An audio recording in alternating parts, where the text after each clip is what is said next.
রাত পোহালেই গতকালই হচ্ছে প্রাইমারি টেট পরীক্ষা। এই টেট পরীক্ষা নিয়ে কয়েকদিন আমি ব্যস্ত থাকার জন্য ভিডিও দিতে পারিনি, তার জন্য দুঃখিত।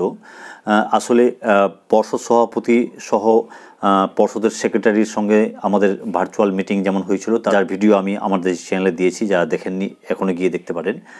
তারপরে আমাদের ডিস্ট্রিক্টের মিটিং ছিল, এবং কি আজ কিছুক্ষণ আগেই আমি টেটের সিট বসিয়ে আসলাম। আমাদের বিদ্যালয়ে 350 জনের পরীক্ষার সিট পড়েছে। যেহেতু আমি একাডেমিক সেক্রেটারি আমাদের বিদ্যালয়ের, সেক্ষেত্রে যাবতীয় কাজকর্ম আমাকেই করতে হয়, তাই আমি সিট বসিয়ে এসেই কিন্তু এই ভিডিওটা করছি। এই ভিডিও করার মূলত কয়েকটি উদ্দেশ্য রয়েছে। তার মধ্যে আপনারা যারা যারা পরীক্ষা দিতে যাবেন তাদের কিছু দিক আমি আগের টেটের পরীক্ষার আগেও করেছিলাম এরকম ভিডিও, এবারও আমার মনে হয়েছে করা উচিত, কারণ সেই জিনিসগুলো সবাই জানতে পারে না। আমার মনে হয় আপনাদের জানিয়ে দেওয়া উচিত। আপনারা দেখেছেন যে আমি পর্ষদ সভাপতির সঙ্গে যে ভার্চুয়াল মিটিংটা হয়েছিল তার ভিডিও আমার চ্যানেলে আপলোড করেছি, কিন্তু সেক্রেটারি মহাশয়ের সঙ্গে যে মিটিংটা হয়েছিল সেই ভিডিও আমি আপলোড করিনি, কারণ সেখানে কিছু গোপন কথা ছিল যেগুলো এইভাবে এক্সপোজ করা যায় না। বিশেষ করে প্রশ্নপত্র কটা সিরিজে হচ্ছে, কি কি সিরিজ থাকছে, তার সঙ্গে সঙ্গে আরও কিছু গোপন কথা হয়েছিল প্রশ্নপত্র সংক্রান্ত, যেগুলো ভিডিও করে বা সেই ভিডিওটা পাবলিকলি প্রকাশ করা উচিত হবে না বলে আমার মনে হয়েছিল, তাই আমি প্রকাশ করিনি। কিন্তু যেগুলো পয়েন্ট বলা উচিত, যেগুলো আপনাদের অনেকটা সেই ভুল থেকে বিরত রাখবে, সেগুলো আমি অবশ্যই আজকের এই ভিডিওতে তুলে ধরবো। তাই ভিডিওটিকে এখন একটু লাইক করে দেওয়ার অনুরোধ রইল, এবং যারা নতুন অবশ্যই চ্যানেলটিকে সাবস্ক্রাইব করে রাখুন, কারণ আমি একজন সহ শিক্ষক, আমি এই সংক্রান্ত সচেতনতামূলক ভিডিও আমি করে থাকি। তাই যদি সম্ভব হয় চ্যানেলটিকে সাবস্ক্রাইব করে তারপর ভিডিও দেখুন। তো চলুন শুরু করি আজকের ভিডিও। পাস প্রার্থী বন্ধুরা, 2022-এর টেট পাস প্রার্থী যারা রয়েছেন, যারা আন্দোলন করছেন যে এই টেট পরীক্ষার রেজাল্টের আগেই যেন তাদের নোটিফিকেশান বেরোক, এবং কি 2017-র যে সমস্ত প্রার্থীরা ইন্টারভিউ দিয়ে এসেছেন তাদের নিয়োগ কবে, এই সংক্রান্ত ভিডিও আমি কালকের পরে অর্থাৎ পরশু বা তার পরের দিন আমি করব। কিছু তথ্য রয়েছে আমি সেটা জানাবো, কিন্তু আজকের এই ভিডিওতে শুধুমাত্র কালকের টেট প্রসঙ্গেই কথা বলবো। তাই প্রথমেই শুরু করি পরীক্ষায় প্রবেশ করা থেকে। দেখুন বন্ধুরা, পরীক্ষায় প্রবেশের যে সময়সীমা দেওয়া হয়েছে আপনাদের, সেটা হচ্ছে 9:30 থেকে। 9:30 থেকে আপনাদের প্রবেশ শুরু হয়ে যাবে, যা চলবে 11টা পর্যন্ত। আমাদের নির্দেশিকায় স্পষ্ট ভাষায় বলা হয়েছে যে 11টার পরে আর কোনোভাবেই কাউকে পরীক্ষা ভেন্যুতে অ্যালাউ করা যাবে না। তাই মনে রাখবেন যেন 11টা কোনোভাবে পার না হয়।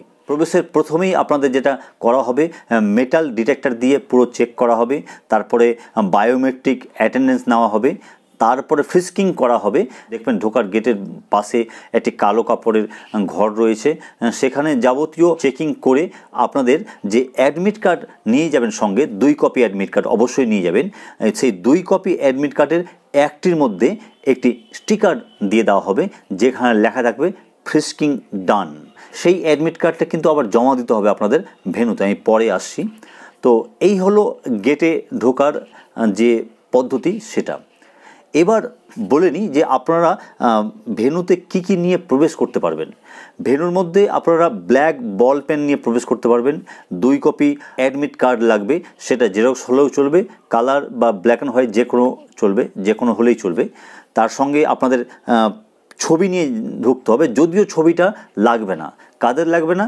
যাদের অ্যাটেন্ডেন্স সিটে ছবি রয়েছে, কারণ আমাদের বিদ্যালয়ে যে অ্যাটেন্ডেন্স সিট এসেছে সেখানে 6 জনের দেখলাম ছবি নেই, বাকি সবারই ছবি রয়েছে। তো যাদের যাদের ছবি রয়েছে সেই তাদের কাছ থেকে ছবি নেওয়া হবে না। তবে যাদের নামের এগেনস্টে ছবি নেই তাদের কিন্তু ফিজিক্যালি ছবিটা নিয়ে পিন আপ করে দেওয়া হবে।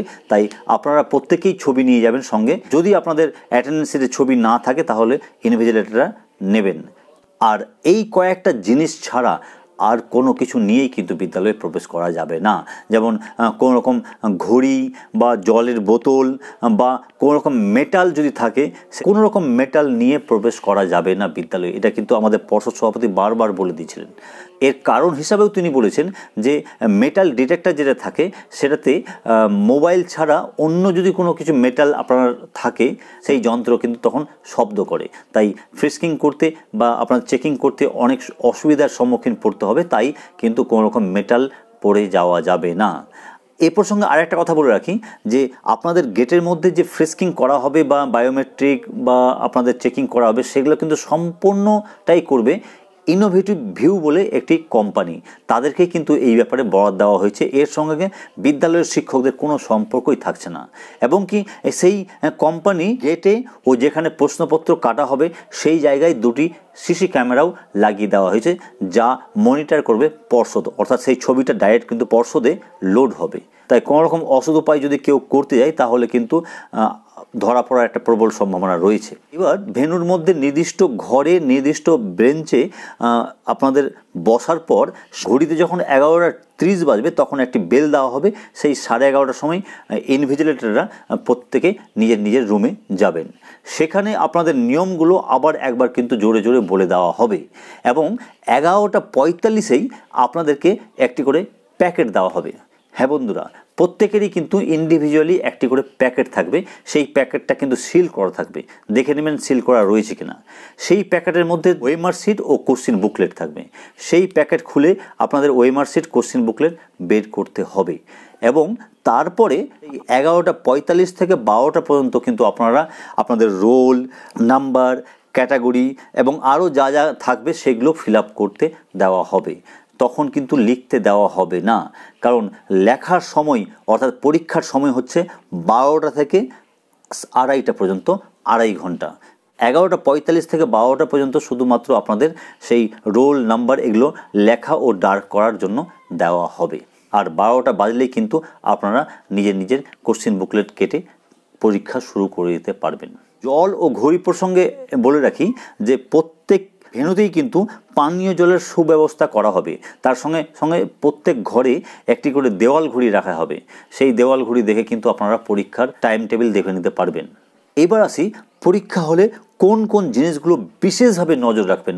আপনাদের যে ওয়েমার শিট দেওয়া হবে সেই ওয়েমার শিট কিন্তু একজনের পেছনে একটাই ইস্যু করা হবে, অর্থাৎ যে প্যাকেটটি দেওয়া হবে সেটাই কিন্তু আপনার ওয়েমার শিট।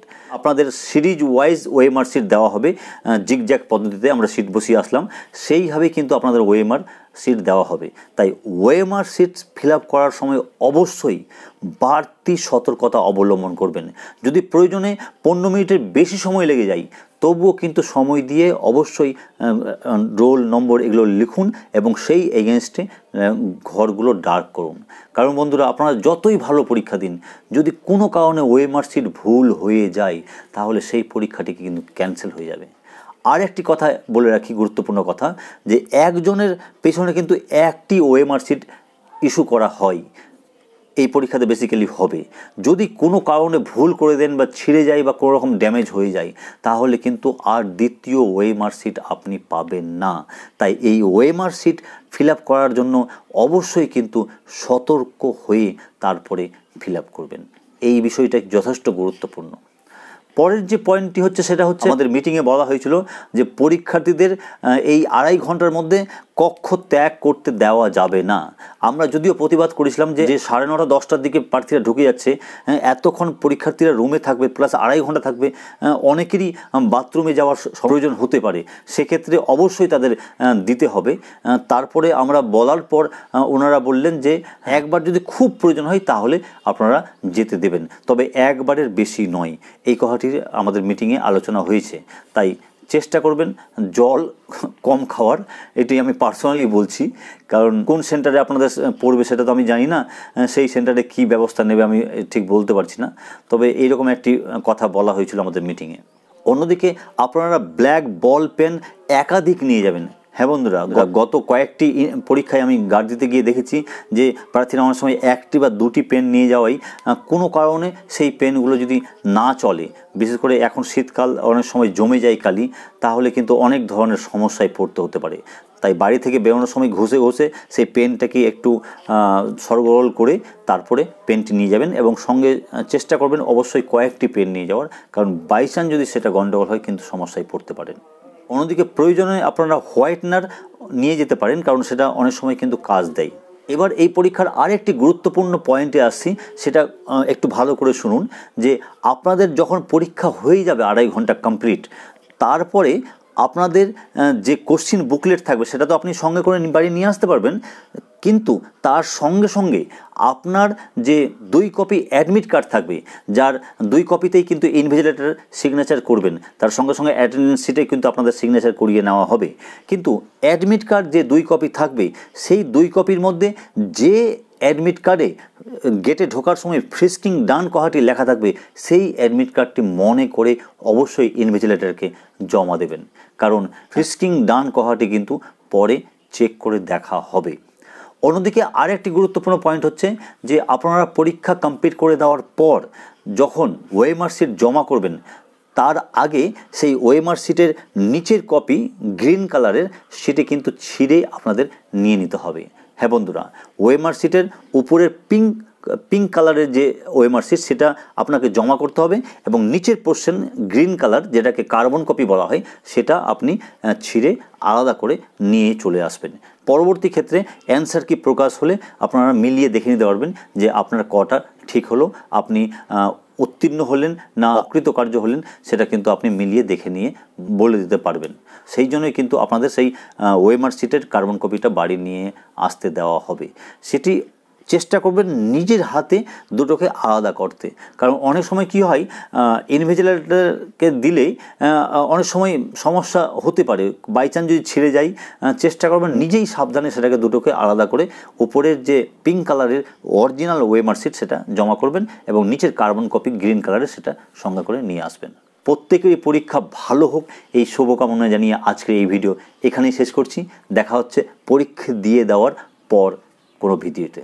ততক্ষণের জন্য সকলে ভালো থাকুন ও সুস্থ থাকুন। প্রত্যেককে আরেকবার শুভেচ্ছা জানিয়ে আজকের এই ভিডিও এখানেই শেষ করলাম। ধন্যবাদ।